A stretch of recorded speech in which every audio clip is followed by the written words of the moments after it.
So welcome everyone to the second part of this series of Meanwhile Using Creative,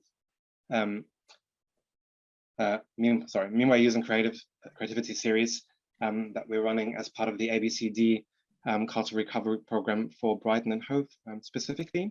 We've had the first session with a general introduction to Meanwhile Use a few weeks back, where Emily and a few fantastic speakers told us more about their experiences, what Meanwhile Space in particular has been doing over the last years.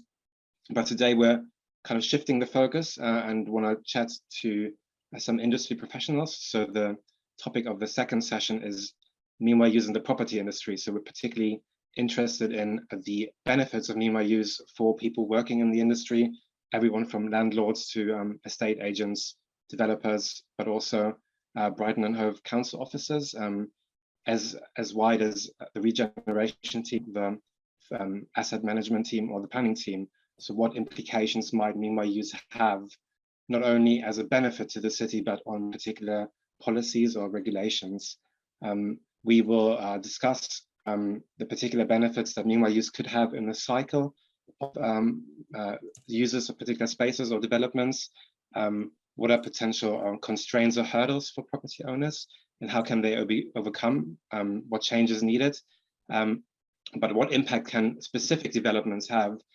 And we've got a fantastic panel of 4 speakers, Alex Hearn, Arumi Bozi, Sarah Louise Chitty, and Kevin White, that will take us through their experience from very particular perspectives, developers' perspective, local authority perspective, or property management perspective. But initially, taking up the thread from our Meanwhile Use introduction a couple of weeks back, Emily Berwin, Meanwhile Space Director and trustee of the Meanwhile Foundation, will now start off with setting the framework and give a brief introduction where we kind of at that will help our discussion later on, outlining what Meanwhile Use does, in particular regards with the benefits to landlords and developers and local authorities, and also showcasing a small scope of what is possible. Emily, you have the floor. Okay, hello everybody. As Alex said, this is the second in our webinars on Meanwhile Uses in Brighton and Hove City. We started with the introduction. This one is very much about enablers and people that can help make Meanwhile Uses happen. So this is really about setting the context, why Brighton needs Meanwhile Uses, what the benefits of Meanwhile might be for landlords, developers and others, and the types of opportunities for Meanwhile in Brighton, where it's obviously a very prospering city and lots of demand for space, but actually how can we create different types of Meanwhile Uses within that setting. So my name is Emily Berwin. I'm director of a company called Meanwhile Space. We're a social enterprise that set up in 2009. We develop and manage Meanwhile Use spaces and let them on an affordable rate to tenants, usually within the creative and social industries, and bring uses that benefit the local community. We do this by partnering with local authorities, developers, housing associations. We've delivered around 70 projects since 2009 in a wide variety of different types of spaces, from office blocks and petrol stations and public toilets and arches, and lots of different types of activities in lots of different kinds of spaces.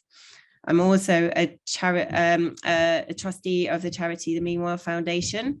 So this program is delivered in partnership with the foundation and Meanwhile Space.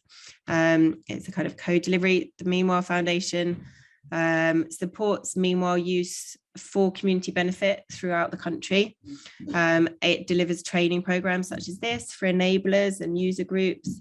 It delivers memberships for those user groups or for individual members, and it partners with local authorities and central government to support community-led Meanwhile use in various locations.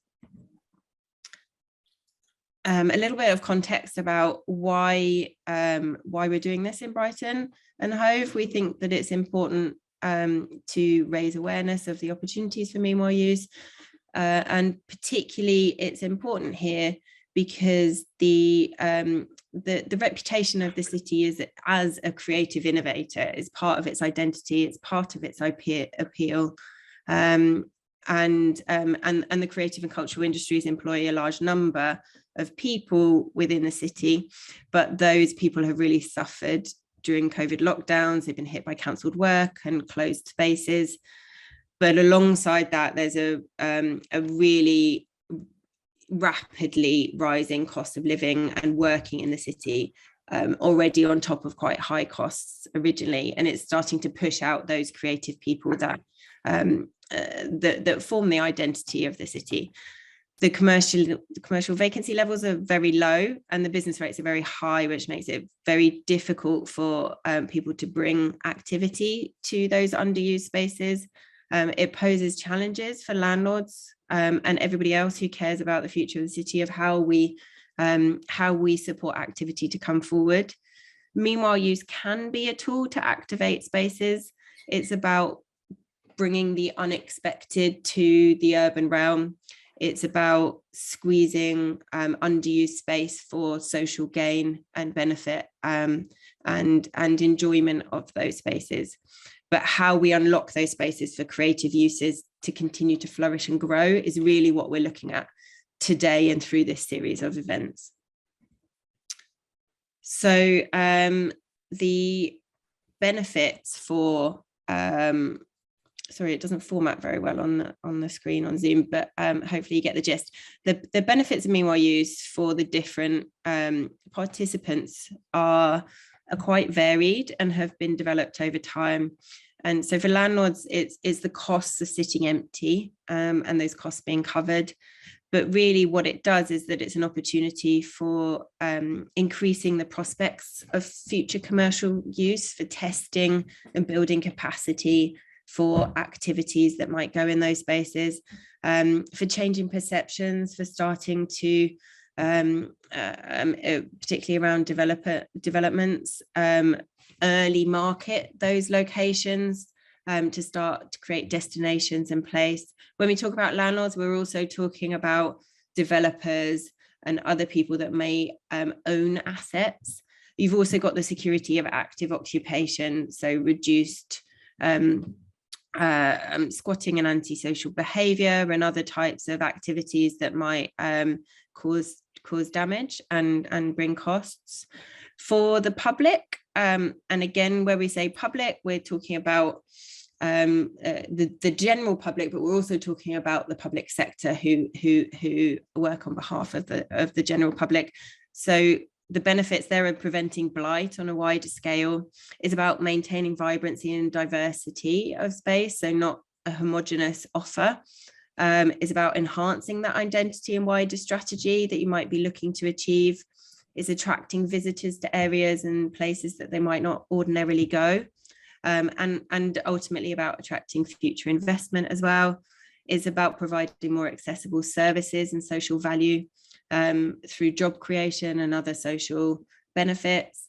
And for people that get to use the space, they get a low cost, low commitment space. Usually they get high profile visible spaces that they wouldn't have access to otherwise. And it's an opportunity for them to experiment with their ideas, their passions, their skills, to trial and test them, and ultimately maybe to grow into the longer term offer, if that's what they're looking to do. So I thought I'd give you a very brief run through of some projects that we've run, but also that others have run, particularly in the non-typical pop-up format. So I'm not necessarily talking about city centre shops that could be used as pop-up. I'm talking about how we find alternative spaces and opportunities for bringing activity and use. So this is a project that Alex Lauschka actually set up when he first started working for us in Wood Green in North London. It's a car park and former youth services offices that are owned by Haringey Council. And within 11 months, we turned it into Blue House Yard. So this is studios in the Blue House for creatives and startups. We built 9 of these workspace sheds with kind of making and producing on the upper floors and kind of more showroom space on the ground floors. There's a yard for events and activities, and there's a bus cafe. There's Alex himself as the volunteers. We worked with a load of volunteers and apprentices to build the work sheds. We had sponsorship from Velfac. We brought together a huge amount of different partners to make this happen.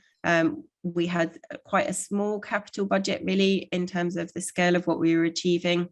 And we turned this around in a very short space of time.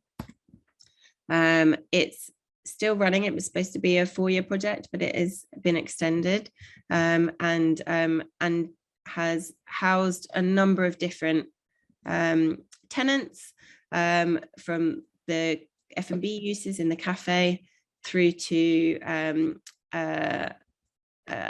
ceramics, an open ceramic studio, seamstresses, a woodcutter, all different types of uses that have come and used this space and continue to do so, many of which have grown into the wider longer term offer. Some other examples, this is a project by Urban Space Management. It's a rooftop project in East London, bringing leisure and different types of activities. It's very popular, particularly through the summer months. And so this was a floor of a multi-storey car park that wasn't really used as much as the other floors, and has proved very successful. Another car park project in Peckham. This is Bold Tendencies. They took the top floor initially of the car park for arts projects and a cafe, and that kept coming back year on year for string quartets and theatre productions and all sorts of different activities, and has now expanded to become workspace on the lower floors called Peckham Levels. A site project, so where sites are awaiting redevelopment. This is a project by Ash Sacular Architects in Canning Town. And they started really small. So they just started with these kind of co-design, co-build parts of the project, things that really people wanted to see happen. They built stages, they built kind of almost community halls for people to gather and come together. They did big meals, kind of community dinners and community building sessions to get this all happening over the course of a number of years. And then ran a series of workshops, activities, courses that people would put on, people from the community would put on, and people would come and attend.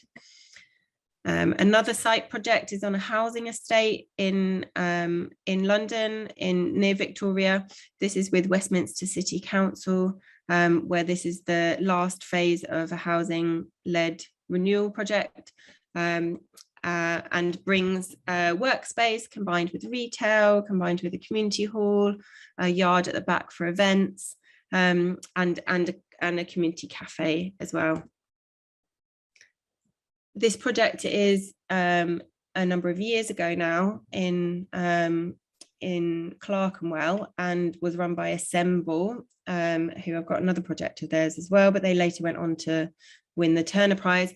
This is interesting because it's a former petrol station that they turned into a cinema. for a short period of time. So they all worked together, used reclaimed materials, took over something that I think people would probably assume is not a particularly usable space, and created this real hub of energy and activity for just a short period of time.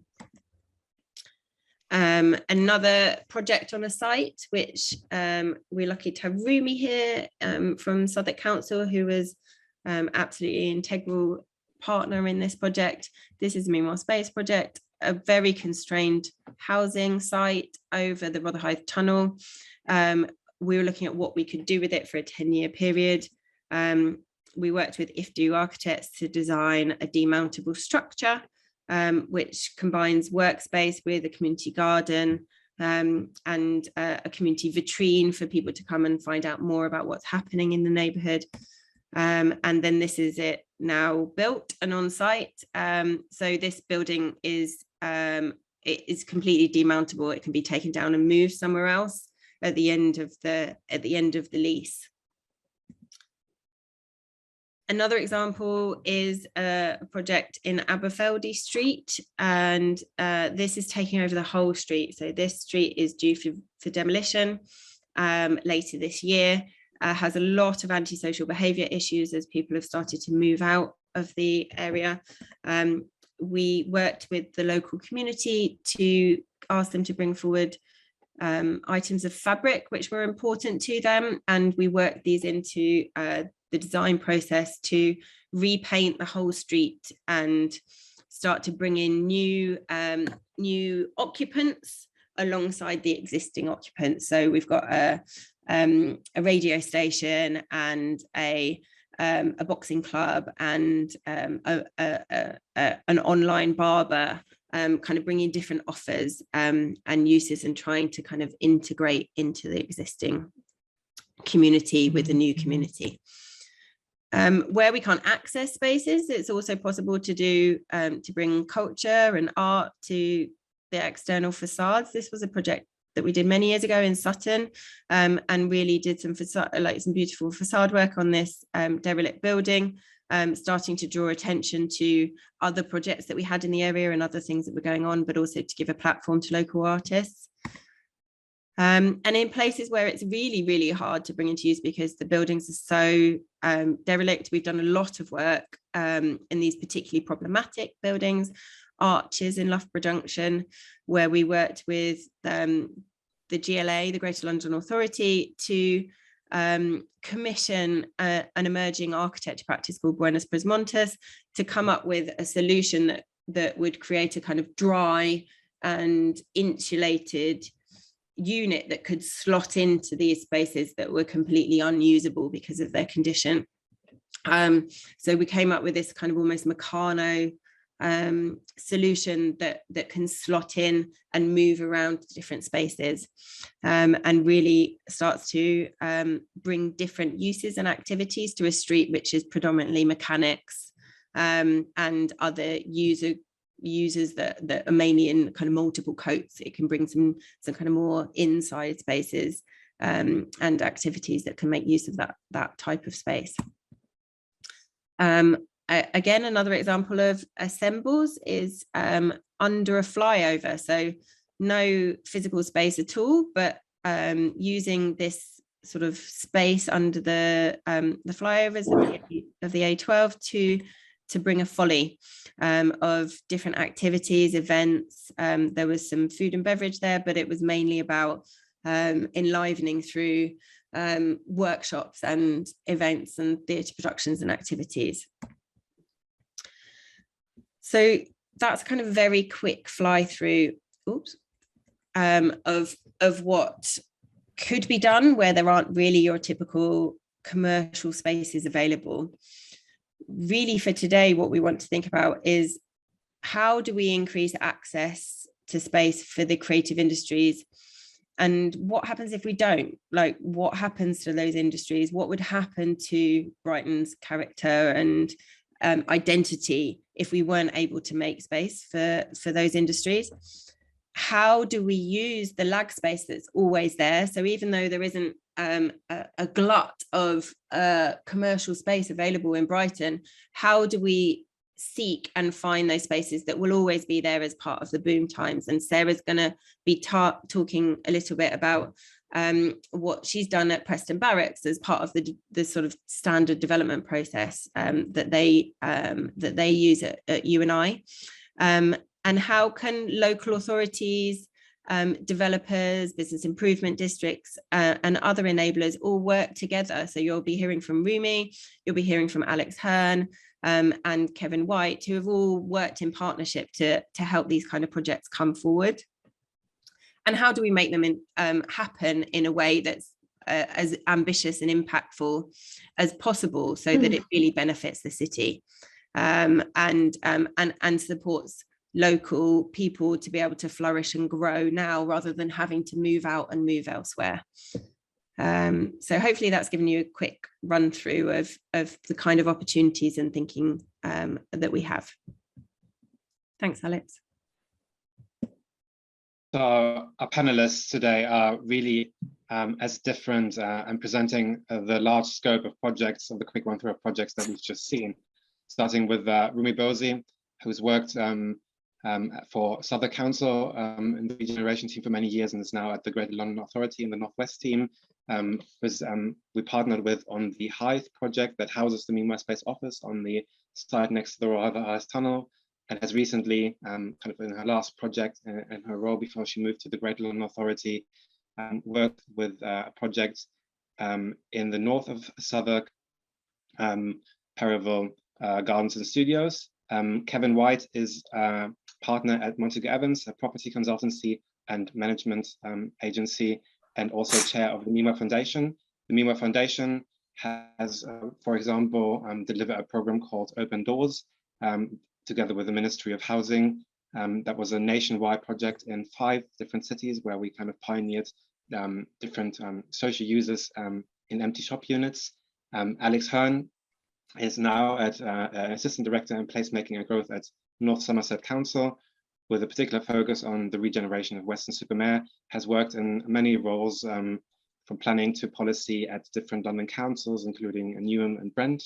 And Sarah Louise Chitty is a developer in UNI, and as Emily just mentioned, has worked on the Preston Barracks redevelopment on Lewes Road and Moulsecoombe, with a particular focus on looking at, in terms of the meanwhile use, a project called Field, which started from 2017. So she'll hopefully be able to tell us a little bit more how that can be included in future development processes, and what her experience was, what things went well and what things could be improved.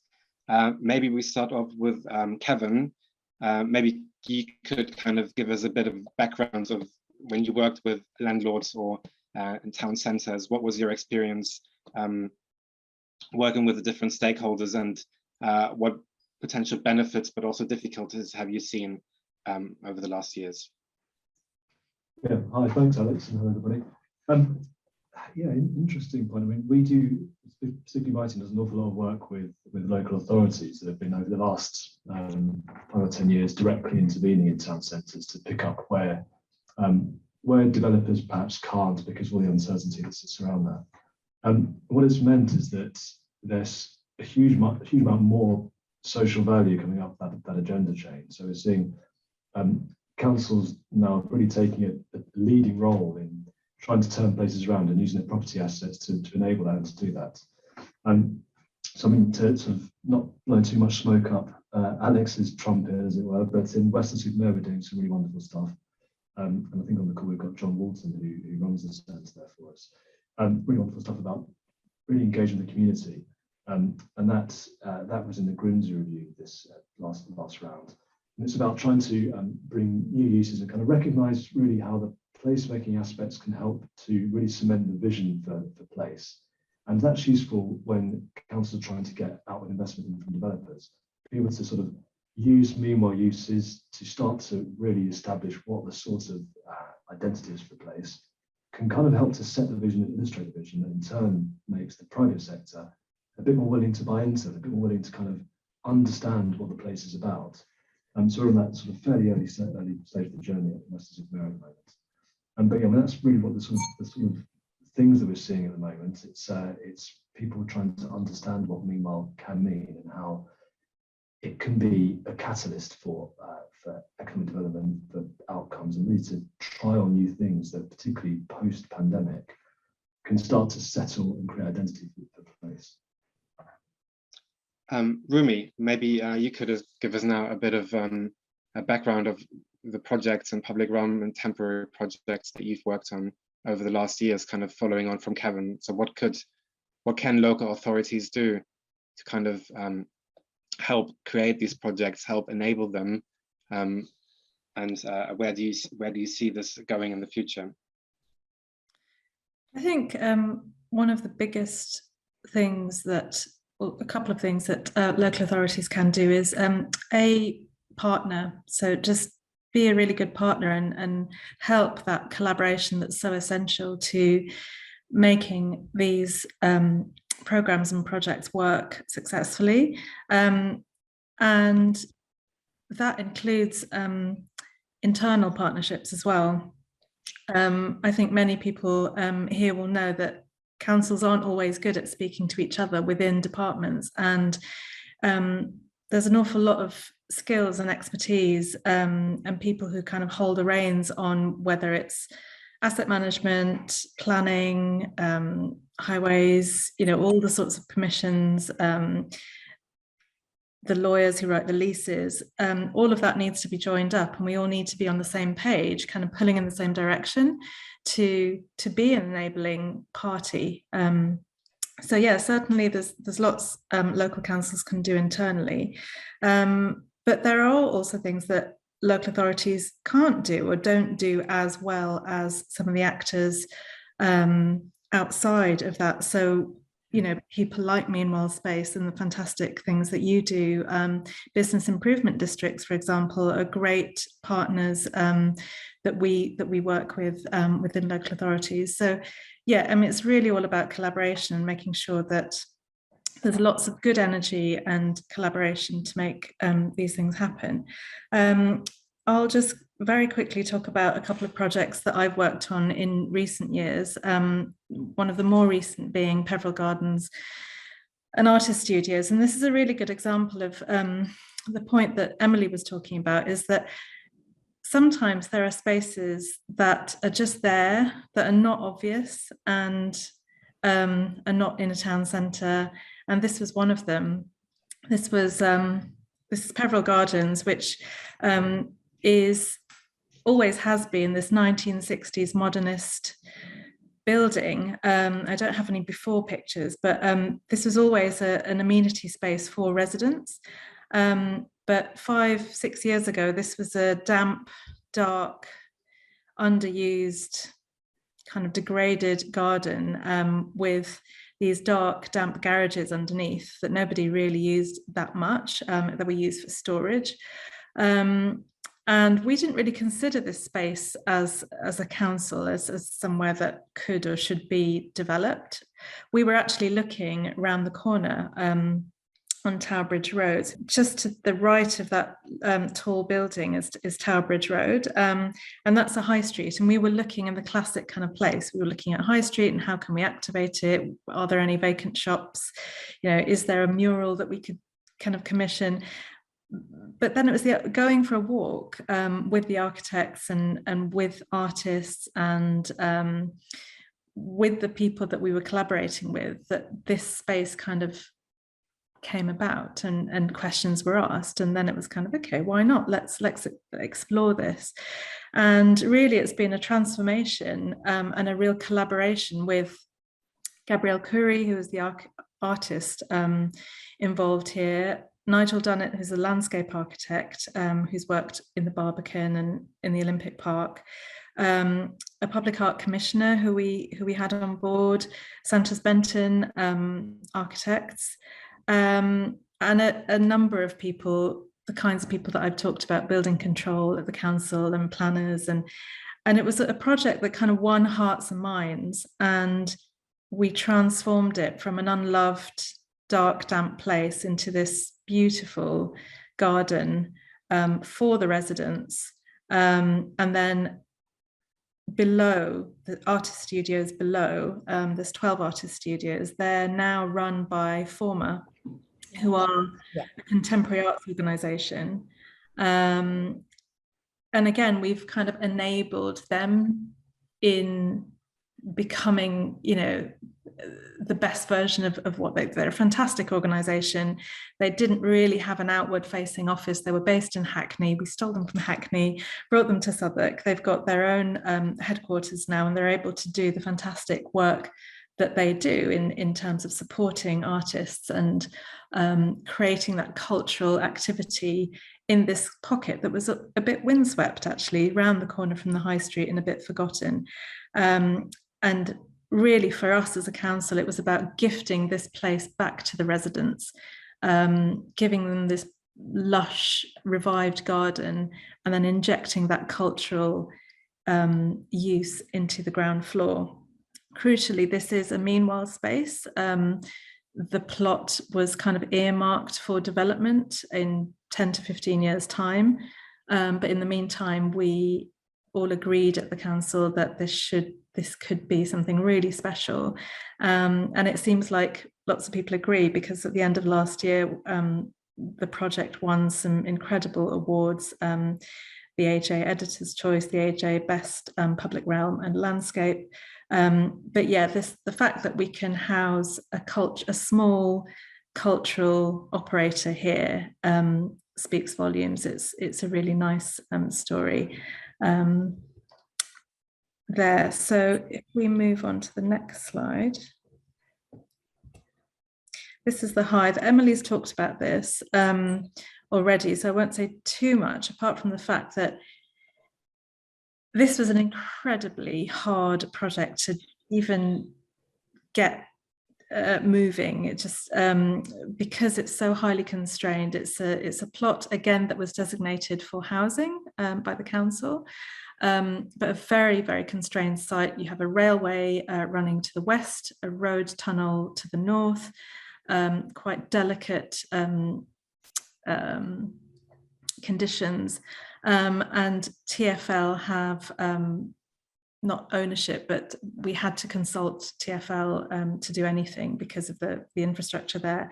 So lots of hurdles, lots of difficulties, but the way that we were enabling was to provide some grant funding and to really just try and get past those barriers in different ways. And we worked with Meanwhile Space. It took us, I think it was about 18 months to get permission to build, and then the building went up in 4 months. So the process to get moving was very difficult. And this photo on the left-hand side just kind of gives you a little glimpse of the constraint, the kind of physical constraints, the road tunnel, and then you have a railway running north-south as well. But yeah, we're delighted that it's on site. The lady on the right-hand side, that's the kind of story we want to tell. We're enabling local businesses to come and trial their ideas. It's a testing bed for micro businesses, people who might be operating from their dining table at home, and it's a safe space to come and pay less than market rate to test out whether you can in fact be a business or not. So yeah, from constraints to opportunities there. So really proud of that project. Moving on. Now, this isn't a project that I've worked on, but it is one that's been kind of delivered in partnership with the Mayor of London. So that's my new hat here at the GLA.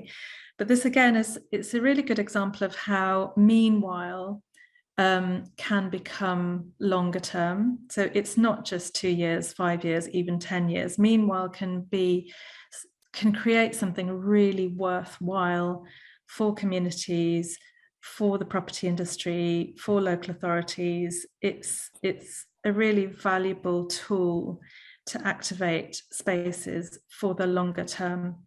And the Camden Collective is a really good example of that.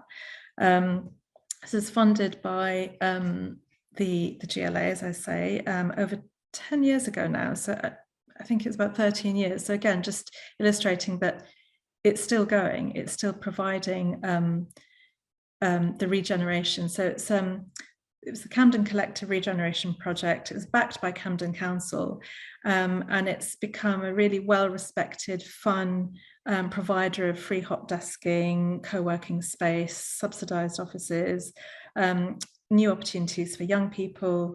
It's tackled high street vacancies. It's tackled skills leakages to neighbouring areas like Shoreditch. It's provided new connections, public perceptions. So this had quite a modest budget, but it was very ambitious. It was a pivotal point in the journey that the funding came in from the GLA. It was a vacant building. It was earmarked for redevelopment as part of the High Speed 2 rail link. But by becoming a temporary project, the collective could access quite a large amount of space quite quickly at low cost, and that was the opportunity to be able to continue this provision of workspace. And it really became a model in terms of how you then ladder up those small incubator businesses into larger, more kind of sustainable businesses. And there's some really nice stats if you move on to the next page. Some great stories there in terms of people supported, 336 applications, 21 jobs created, lots of finance raised, business support meetings. It's become a real kind of part of the community in many, many different ways. So yeah, just an example of how Meanwhile, the reach of Meanwhile isn't just the ignition and the activation. The reach of Meanwhile is powerful in terms of longevity and the impact that it can have to communities. So yeah, I just wanted to talk about that. The next slide is just a little plug actually for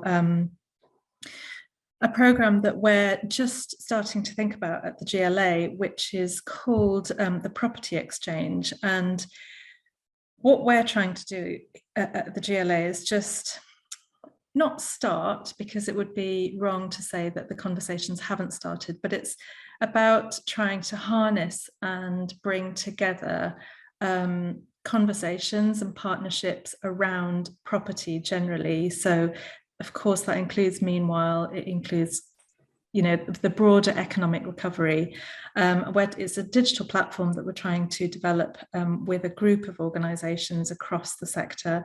We want to create a network to share stories, to share good behaviours, encourage leadership, and just talk about all things property in a new world. I think we're on a cusp, or we're already in the new world, where hybridization, market forces, pandemic, you know, cultural and economic recovery, all these things are kind of disrupting the old world, and we just want to kind of surface and share our learnings. So more about that later. We'll be kind of launching the programme, but that's just a little gist of what the GLA are thinking about and working on at the moment. So yeah.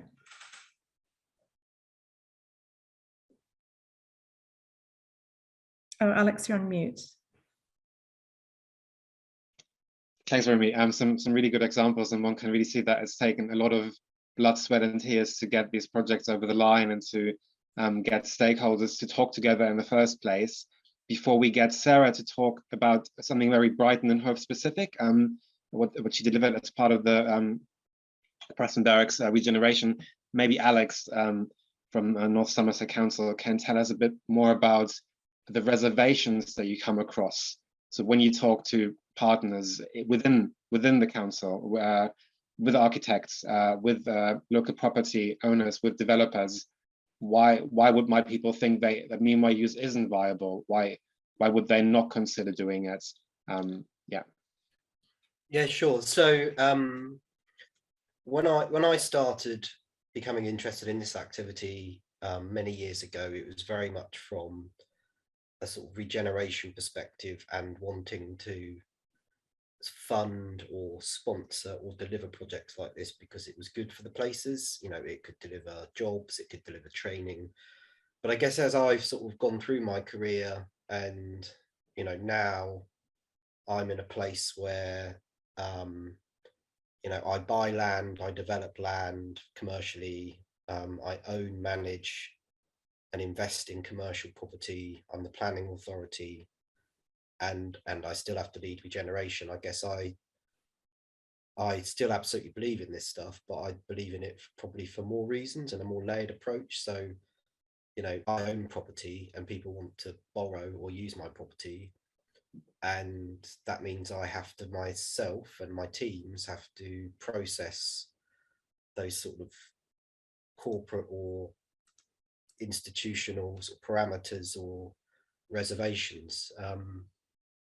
But ultimately, I suppose purely as a property owner, and Western, where I spend a lot of my time, is an area which has a very, very different economy to Brighton. So it's not a turbocharged economy, but it is starting to gentrify. So we are starting to see some economic forces at play that we didn't see maybe 2 years ago. But it's no good to me to have empty property rotting away. You know, we all know buildings need people in them to stay in good shape. So it's no good for me to have empty properties. It's no good for me to incur the sort of revenue costs of empty properties. And that is the kind of language I'm able to use when I speak to people in, say, legal or finance who are concerned about money, frankly, and the value of our estate. So what I don't go and do is have a conversation with our finance director or even a landlord of somebody, you know, a third party landlord about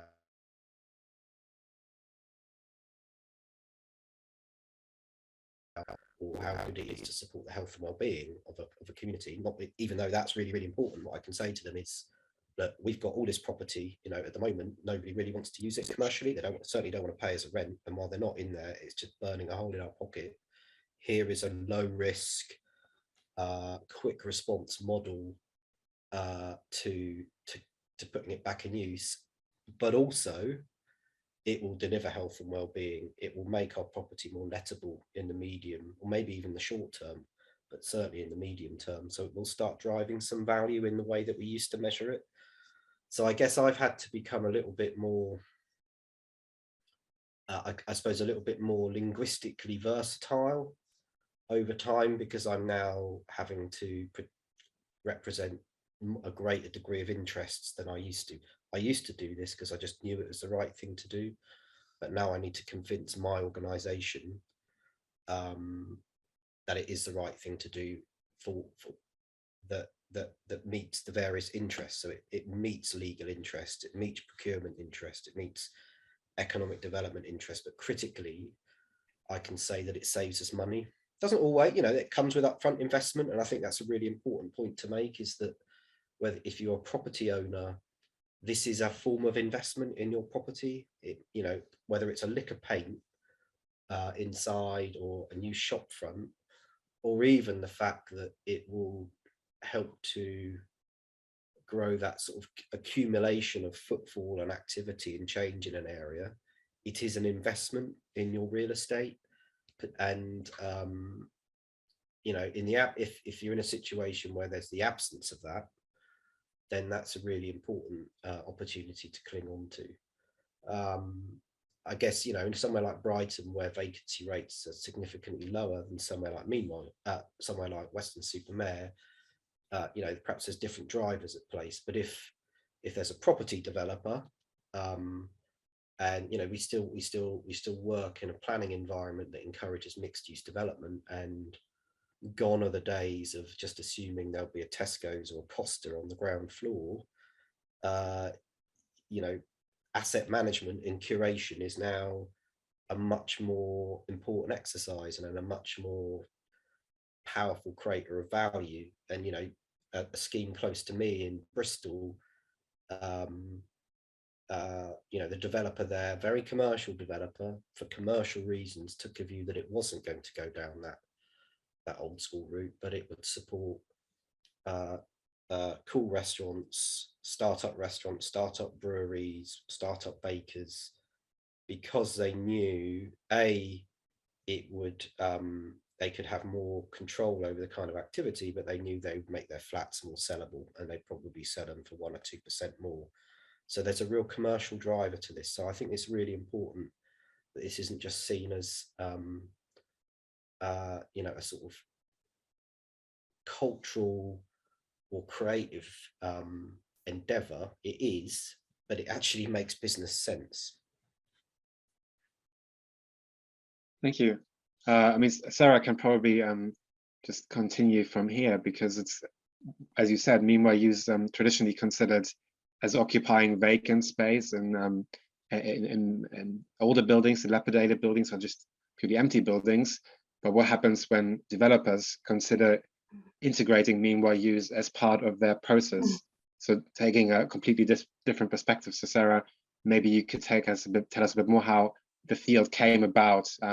Again, initially, what made you think to use meanwhile use as a strategy, as a tool within the build process of the redevelopment of the Preston Barracks? Yeah, sure. So Preston Barracks is a large 5-acre site in Brighton, previously owned by Brighton Hove Council, and I think I've been working on the project for 7 years now. And if you go down to the site today, you'll see that the majority of the scheme is actually built out already. But the field project was something that we did about 4 years ago now, when we were in the middle of planning. And essentially we took a disused territorial army building and brought it back to use for a short time. We let it out to 10 small businesses on a very small peppercorn rent. In fact, they just covered the service charge of the building so that it was operational, and it was essentially free space for them. And we also used the building for lots of different events. And I guess the reasons for us were, well, there was probably 3 reasons. The first was that as part of our completed scheme today, we've got a building called PlusX, which is a workspace building which sort of layers on business support and specialist equipment for small businesses who make products in Brighton. And we really wanted to almost have a prototype of PlusX before we got on and started designing what that end building would look like. So we thought this was a really great idea to kind of put field on the site and use it almost as a test bed. So we put the businesses in there. We monitored how they used the space. We used to take our architects down there and do presentations on how our designs for the new PlusX were coming on, and we asked them to critique it essentially, so that we could design a building that was really Brighton specific and make sure that we were going to deliver something that would be really marketable in the Brighton area. So a bit of a different angle there in terms of why we wanted to use the meanwhile use. So that was kind of reason number 1. The second reason was we were able to help these businesses out in their early days. They were small at the time, and providing them free space gives them time to kind of build on their business plans to the point where when we have a completed scheme, they are kind of almost ready to move in tenants and are able to kind of pay at that stage. So it was about kind of incubating the tenants at an early day, supporting them, so that by the time we've built the new PlusX building, some of them might actually be in a position where they can become kind of commercially sustainable and become paying tenants. And actually a couple of the field tenants who came and took space at field 5 years ago for free are now paying members of PlusX. So there's quite a nice commercial angle there, and it kind of echoes some of the comments that Remy was saying about there's longevity in meanwhile use space. And then the third reason for us was really to do with it being a great tool to use during planning. The Preston Barracks site has been shut off to the local community for the best part of 2 decades. We really wanted to open up the site and start engaging with people as part of the community consultation process, but also trying to kind of get people to change their perceptions on the kind of place this could become. I actually worked on another project in Deptford. It was my first ever project at UNI, and that was a really nice example of changing perceptions. It was a site where people used to go and buy drugs. There was lots of prostitution, and I remember actually taking funders down in the early days, and I obviously picked the wrong day because there was just police tape all around the site, and the funders took one look and turned around and didn't want anything to do with it. So we thought, oh, well, what we're going to do, we need to start changing the way people think about this site in order for it to become, you know, a commercially viable new place in the future. So the first thing that we did was we bought a 1960s commuter train carriage. We delivered it on the eve of Valentine's Day to Deptford. It was almost our Valentine's gift to Deptford. We asked the local community to decorate the train carriage, ran it as a cafe for many years. We did cinema events. We got Jamie Oliver down to site to do outdoor kind of cooking. And we really put a lot of investment in meanwhile use. This was even before we got planning, to try and change the way people would think about this specific part of Southeast London. And actually it's paid off now. We've completed the scheme sort of 10 years on, and it's a really vibrant part. It's called the Deptford Market Yard. It's always written about in Time Outs, and it's a place that people actually want to come and be a part of. So I think there's a few different reasons why we commit to doing meanwhile use on every single one of our sites. Thank you. I think one of the themes that seems to be running through all your the projects that you've been working on is the legacy that meanwhile use can and does deliver. So it's just not the pop-up unit that disappears. It might on some occasions, but there's at least the will and the drive to deliver something that has a long-term impact. Whether that's always possible is obviously to see.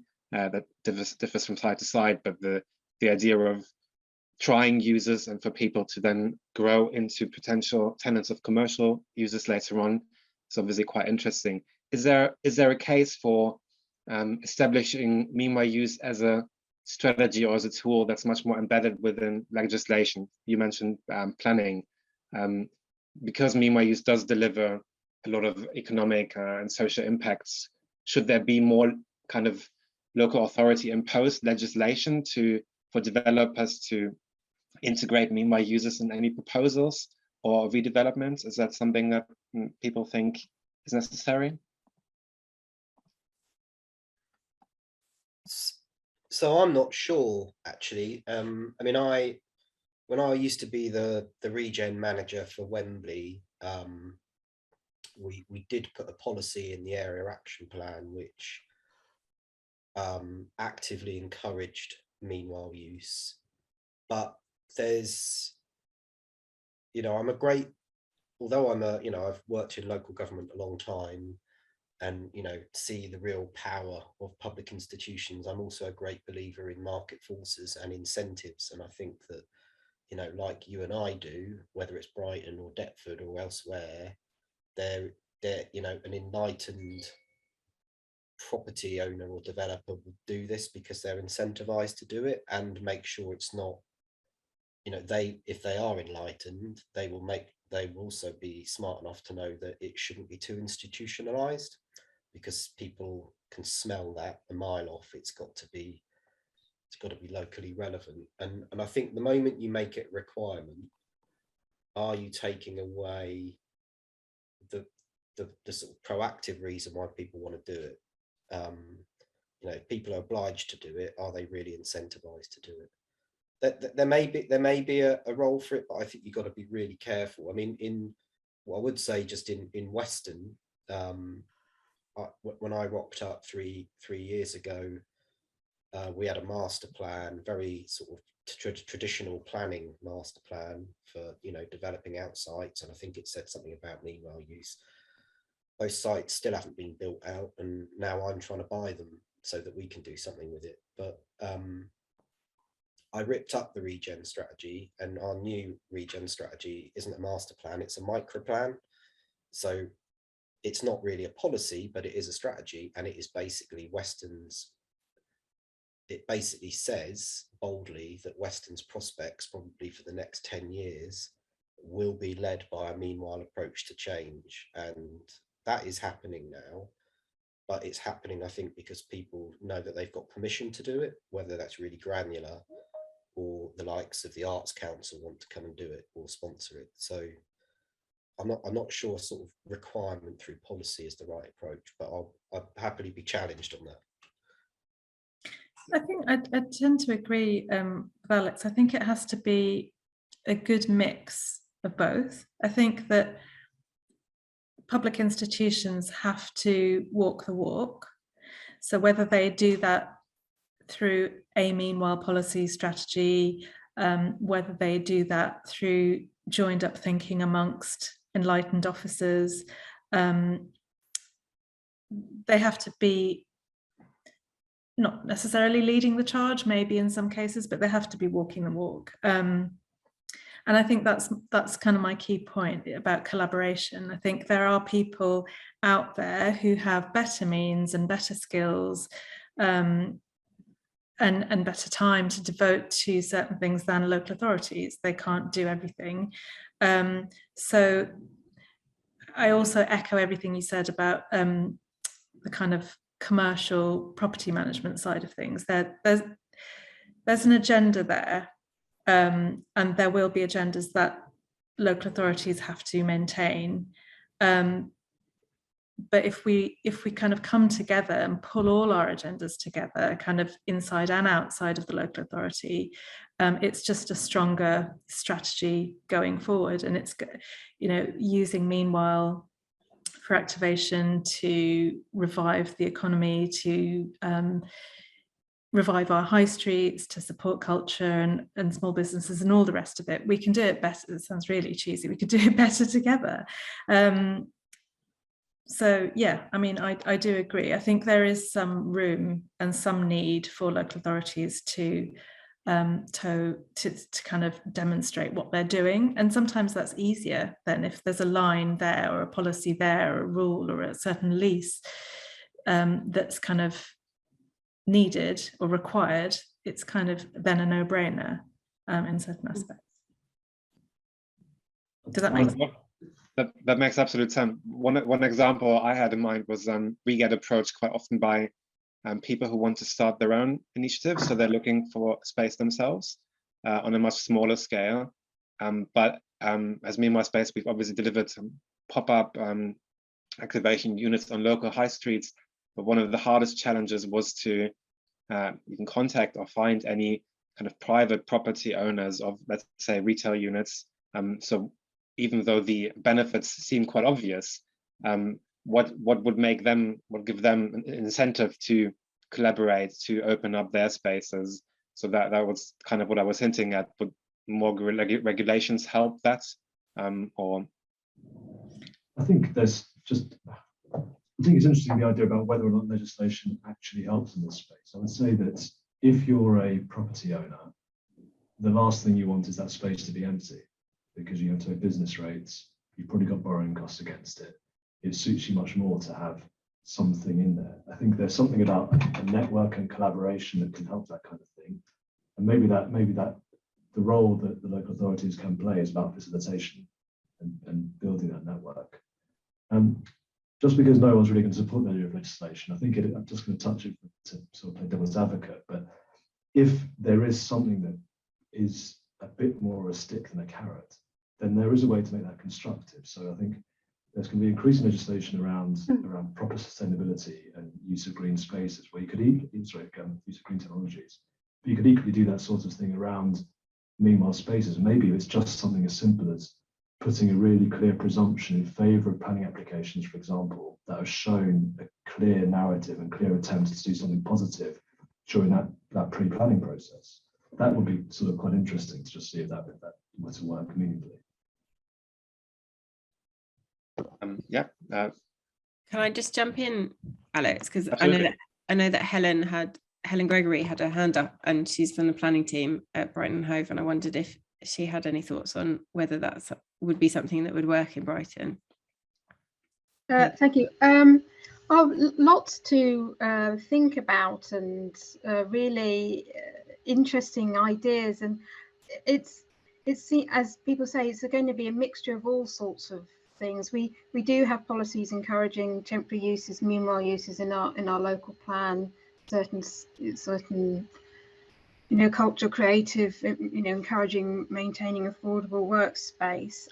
But it's making then that happen once the permission has been granted for a mixed-use development, where we've managed through a lot of negotiation and debate to get some space safeguarded for commercial uses, then to get something in there. And you know, some developers, some landowners are more open to that, I think, than others. So, you know, having some sort of, I think having that sort of dialogue strategy, that collaboration between people would help do that, so that, you know, you get a sense of, well, why is this site not being taken up for a community use? How can we, you know, incentivize, how can we encourage the landowner to think differently, to get beyond that sort of mentality that we often find here, is that there's a half-hearted attempt to market it. They'd quite like it to go to 100% residential. There's no commitment to perhaps to the place in the same way that other developers might be. And I think, yeah, that sort of idea of being ready, having a sort of network of people who can deliver, partners, whoever, just to sort of, you know, be on the radar of those sites and opportunities to sort of step in at the right time. Because once that planning permission for change of use has gone in and they've got the marketing, oh, nothing, you know, nobody's interested, we couldn't do anything with it, we did try, kind of thing, it's too late, the space is gone. Yeah, I think what meanwhile space providers kind of often have access to the non-traditional networks, if that makes sense. If you're kind of working as a kind of commercial property owner in a city centre and you're marketing your unit, you will use your networks to market it. And I think that collaboration with other sort of cultural, creative, meanwhile, you know, new age kind of workspace providers offers you access to networks that you possibly wouldn't use to market properties, and that's just something else to mention. I think I just, you know, I'm a planner by training and practice, and I think that if you put something in policy, you're requiring it, and I think that it will. The moment you require something through planning, you're also going to end up negotiating something away to pay for it. So, and usually that'll be affordable housing. Now, we need affordable housing. We have a housing affordability crisis. I'm sure there's one in Brighton, so I think there's something about enabling. Sometimes there's something about getting out of the way, frankly, as an institution.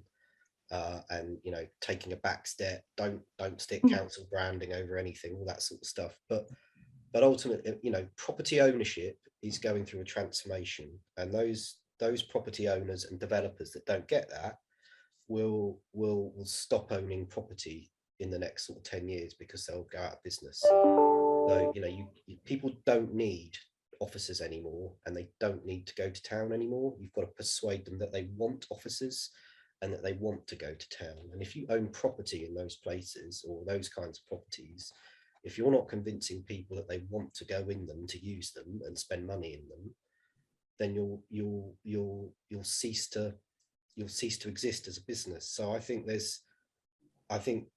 my instinct is to rely on more of the sort of business case for doing this. That doesn't mean all spaces will always come forward, because not all property will be owned by enlightened people. But you know what? That's towns and cities. They're complicated places. So I think it's a real fine balance, actually. And there is a real market. There's a business case to doing this stuff, and I think that's the thing to really sort of enable and allow to grow within geographies, I think.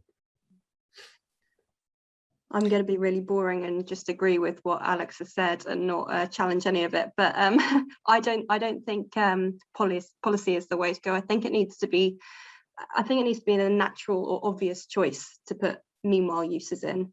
And I think the more conversations like this that happen across the industry will make it clearer to those who are perhaps less familiar with meanwhile use that there are commercial reasons to do it, as well as all the positive social economic reasons as well.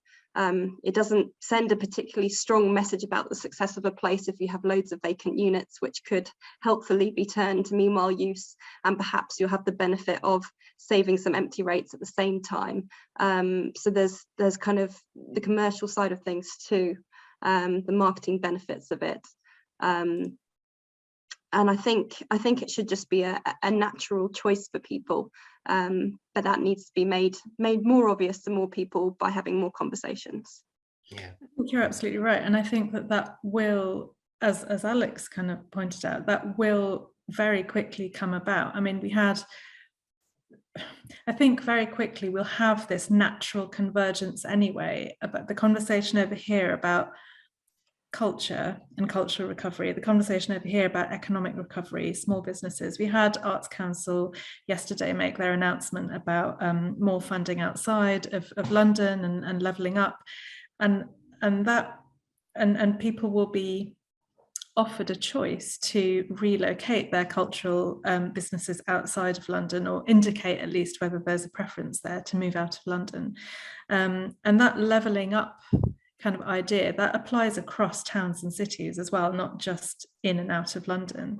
I think that all these conversations, as you say, are really important, but it will happen naturally, just because we are at a frontier now. The landscape's changing very quickly, and commercial property developers and owners will feel that, not least.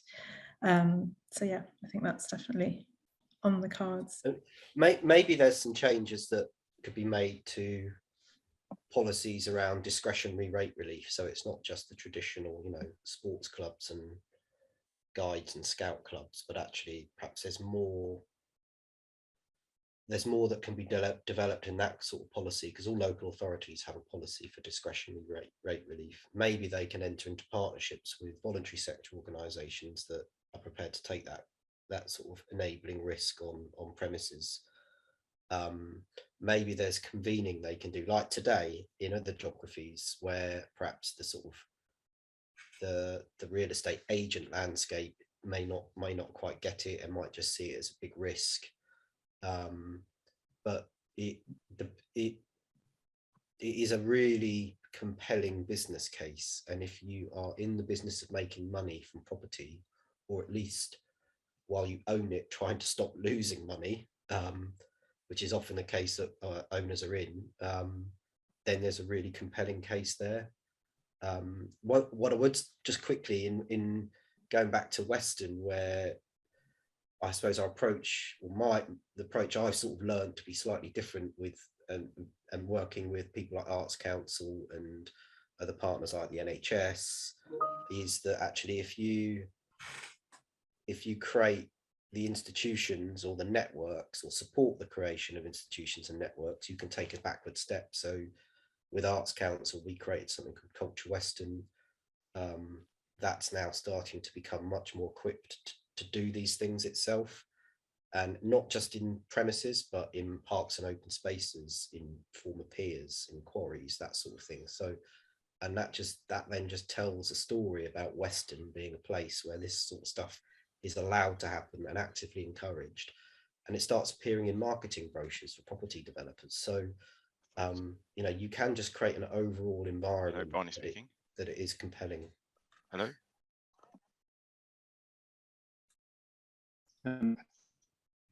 That Peril, for example, does have a meanwhile use rates policy, something very specific, because what would be an operator. You sent me an email, didn't you? One of the challenges that we might have is that, say, at the end of a 5-year period, people start to move out whilst they look for new premises. We shoulder the rates, but if there is a kind of flexible sort of discretionary relief that can be put in place whenever necessary, a certain amount, that could be helpful. Is there anyone else who's got a question?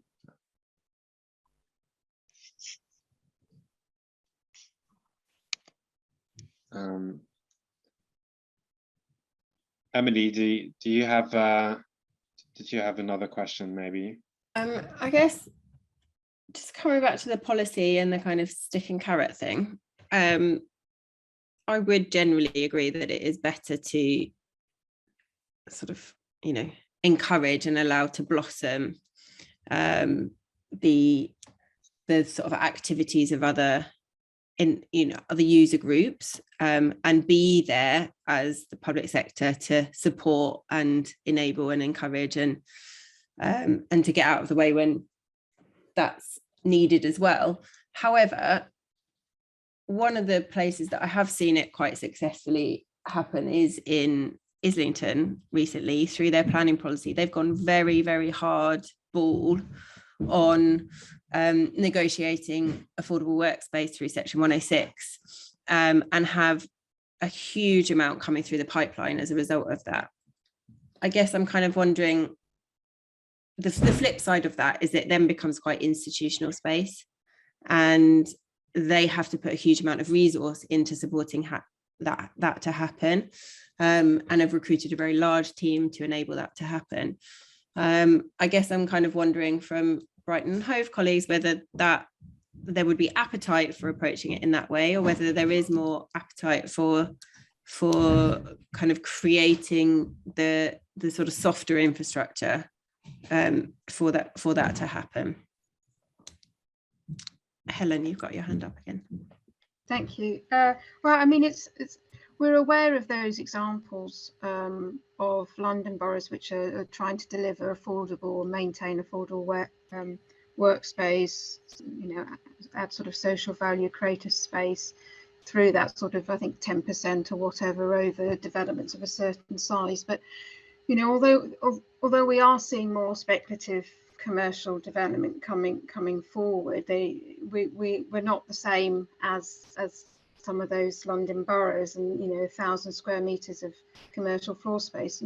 We don't have as many of those coming forward, although we have had great examples. So viability is an issue for the city, and we've got SIL, we've got Section 106, so we can certainly look at how we would use that sort of source of funding to support projects. But I think we'll look into that. I'm not sure the values are there to, as Alex was saying, we've got to weigh up a lot of requirements we have on sites around affordable housing, sustainability priorities, then to ask for 10% or whatever might not stack up in terms of viability. So I think we'll look into that, but maybe they're more sort of softer approach, collaborative, networking, encouraging, and might be a way that would produce better results. And I think if you had, I think I probably agree with you in that sense. And I think if you had a network of people, it's kind of chicken and egg, isn't it? So if you had a network of organisations who are in the city, and there are organisations doing that, but if you were kind of better connected with them as the local authority, and it was a kind of more partnership approach, so you knew that when spaces became available, or for example, a landlord or a developer came to you and said, actually, we tried marketing and it's not worked, then you would have sort of people that you could pick up the phone to and say, are you interested in this? Could you have a conversation? I think it does take time to build those relationships, and it kind of requires a bit of a journey to go on together as well, to understand what the barriers and the opportunities are that could be explored, and it does require taking risks, and so a lot of these projects, which we haven't really touched on much, don't always work, and certainly don't work in the way that you envisaged at the very beginning when you may be putting a brief together, but I think where they work really well, and what we've tried to show you here is that it's where you sign up to that really strong partnership, and so you're joining together and you're forming that relationship and almost that joint venture, and so for the rough times you're in it together and you figure out how to work through those, rather than it becoming a sort of blame situation, which I think is traditional with contracts, where contracts aren't delivered. But the risks in these kind of projects are massive on both sides, but the rewards can be huge as well. And I think, Sarah's talked about the rewards for play, everybody's talked about the rewards that you can get. But I think it's starting down that journey of of inviting, saying you're welcoming these kind of projects and conversations about them, even if there aren't necessarily, I know resources are tight, both from a kind of person and fiscal perspective, but kind of inviting those conversations and starting those journeys together is probably the way to start, being able to build that network so that you can call on them in the scenario of needing somebody that might come forward with uses and activities. I just want to chip in and just say, for what it's worth, that don't forget about the forgotten spaces. You know, that there's so much magic that can happen in undercrofts and unused garages and laundry rooms and corners of estates that no one necessarily thinks of when they're thinking of, you know, the kinds of activities we're talking about. But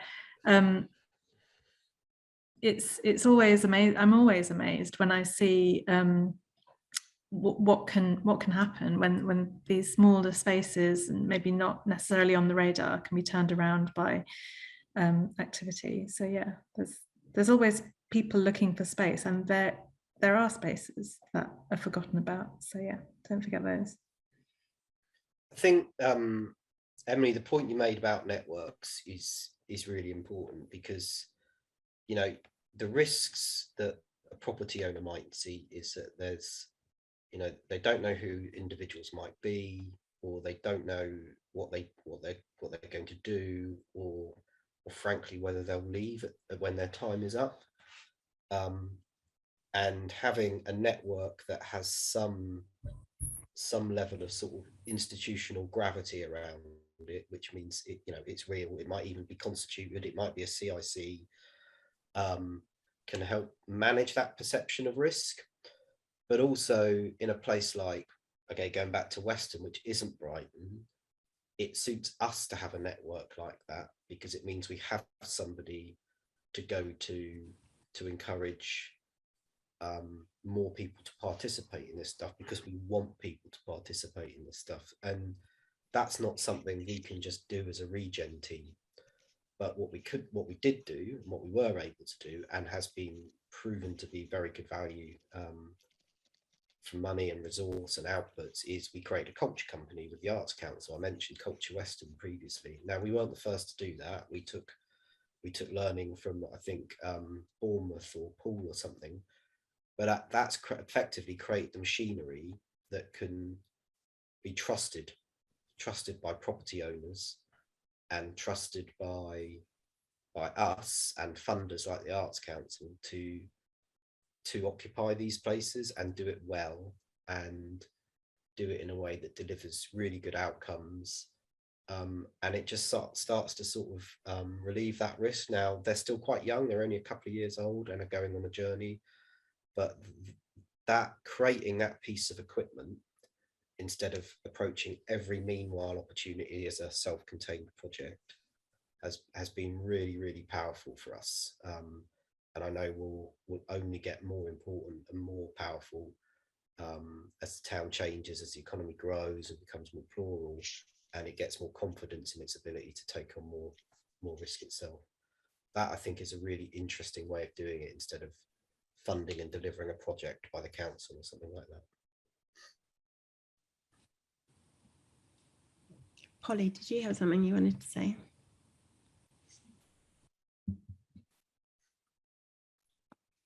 A reflection, really, just having, I manage the ABCD plan that commissioned the commission, meanwhile, to put together these seminars.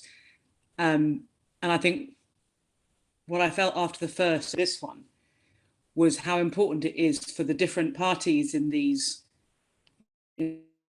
projects to understand the context that the others are working in.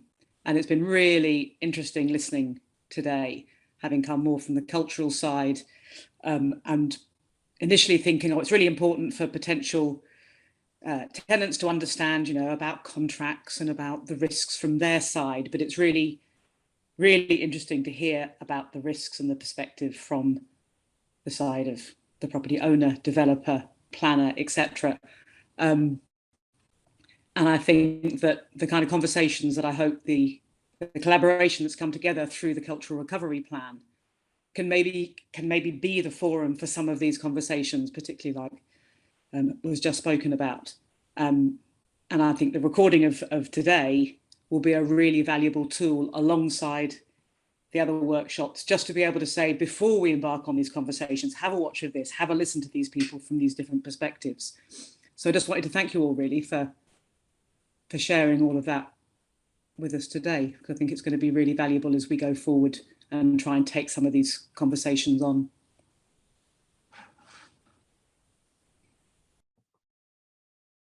Thanks, Polly. I agree. They're a good bunch.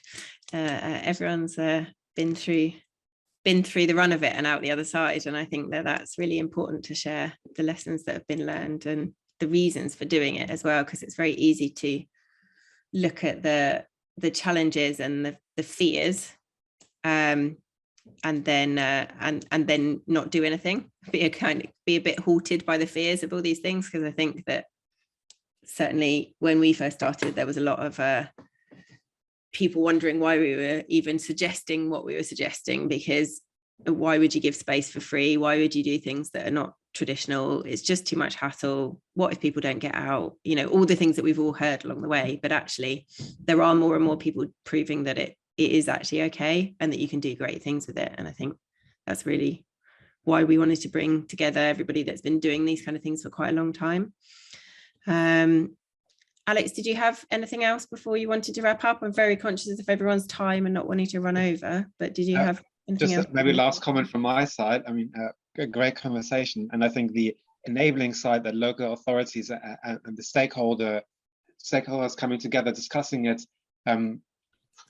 brings about all these amazing users who are then enabled to take this further and really create the place, because this is obviously what it's about. It's about them growing, it's about them trialing things, growing businesses, but also just having that, just getting that hand or like that piece of land for an amount of time is kind of all that they need.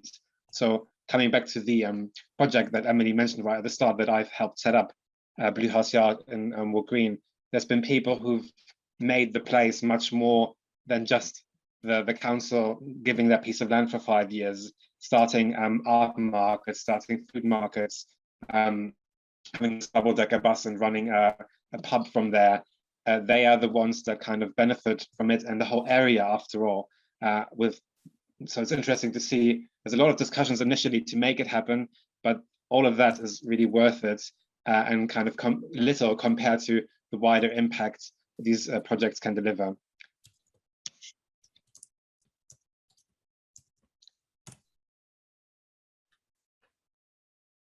Okay, does anybody have anything else to add from the panel before we wrap up? Or I think only thing I would say is the risks are really manageable and the opportunities are very, very substantial for everyone involved, including if you own property. And it really is not such a big deal. It is really worth taking the step, and you can do something quite small very quickly, and before you know it, you're perhaps on a journey you can't stop, but it's probably not worth stopping, because actually it leads to something much more powerful for your town, your property portfolio, and it really is worth giving it a go. And you don't really have to be too organized or too institutional about it. Just try something, and that's really, really important. Absolutely. Rumi, somebody's asked how they can get involved in the property exchange. Yes, I've just responded. So the GLA will be launching something formally later on this year. So you'll definitely see more of it publicly, but more than happy to take your details and keep you posted, or kind of add you to a list. So I'll share my details now in the chat. So do get in touch and let me know. I can make sure you're all told about it. Wonderful. And so this recording, as Polly's also posted on here, will be up on the Culture in Our City website, along with the previous recording for the webinar that we held last month. Next week, we have one on user groups workshopping particular ideas and how they might get them into practice. So that should be a kind of good session. If you want to spread the word on that, that would be great. There's also downloads of our toolkit that we've released as well for how you might go about starting a project. So please feel free to share that far and wide. If anybody else has any further questions, I think we can share our email address, and we'll also be setting up a network where people can start to ask questions and continue the conversation through that part of the process. But thank you to Alex, Sarah, Rumi and Kevin for joining us today and sharing your time to talk through these issues and achievements. It's been really very much appreciated. I know you're all incredibly busy, and I hope that everyone has found this useful and interesting.